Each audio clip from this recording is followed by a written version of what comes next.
পিতামাতার ভরণপোষণ যদি কোনো সন্তান প্রদান না করে সেই ক্ষেত্রে ১,০০,০০০ টাকা জরিমানা, অনাদায়ে ৩ মাসের জেলের বিধান রয়েছে।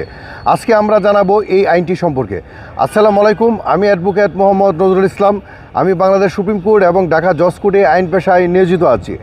আমাদের দেশে ২০১৩ সালে পিতামাতার ভরণপোষণ নিশ্চিতকল্পে একটি আইন প্রণয়ন করা হয়েছে। সেই আইনটির নাম হচ্ছে পিতামাতার ভরণপোষণ আইন ২০১৩।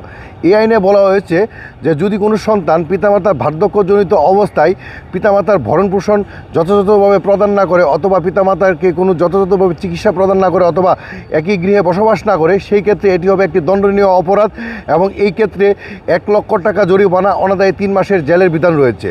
পিতামাতার অবর্তমানে দাদা দাদি অথবা নানা নানিও এই ধরনের ভরণপোষণ পাওয়ার হকদার হয়ে থাকে। যদি কোনো ব্যক্তিকে এই ধরনের ভরণপোষণ প্রদান করতে তার স্ত্রী বা তার সন্তান বাধা প্রদান করে, তাহলে সে এই অপরাধে সহায়তা করেছে বলে গণ্য হয় এবং তাকেও এই অপরাধের জন্য দোষী সাব্যস্ত করে এই বিধানের প্রদান করা হয়েছে। তাই আমাদের পিতামাতার ভরণপোষণ প্রদান করা আমাদের এমনিতেই একটি নৈতিক দায়িত্ব, যা কিন্তু দেখা গেছে যে অনেক সময় সন্তানরা অবাধ্য হয়ে যায় এবং পিতামাতাকে যথাযথভাবে ভরণপোষণ প্রদান করে না। এই ক্ষেত্রে এই আইনের আওতায় যদি আদালতে মামলা দায়ের করা হয়, সেই ক্ষেত্রে কিন্তু পিতামাতার ভরণপোষণটি নিশ্চিত করা যায়। ধন্যবাদ, ভালো থাকবেন, সুস্থ থাকবেন।